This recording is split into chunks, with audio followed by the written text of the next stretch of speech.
जय गुरुदेव. माझं नाव अंजली बिलारकर. मी as a child psychologist आहे प्रोफेशनने.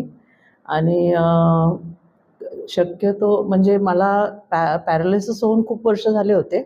मला मांडी घालून बसता सोहम जे बोलतो ते यायचं नाही. मी पाय लांब करून सोहम बोलायचे.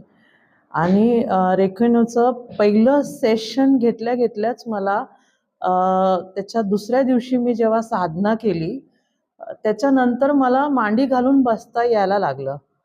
तर हे माझ्यासाठी खूप मोठं मिरॅकल आहे, कारण मी माझा स्वतःला प्रॉमिस केलं आहे की मला टॅबलेट फ्री राहायचं आहे.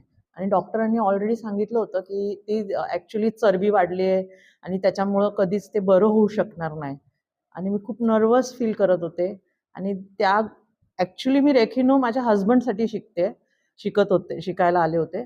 बट हा इफेक्ट मला इतका चांगला जाणवला की ॲटलिस्ट ज्यांना म्हणजे टॅबलेट फ्री जर जगायचं असेल तर ह्या गोष्टी केल्या पाहिजे. रेखिनो is the best, I will tell you.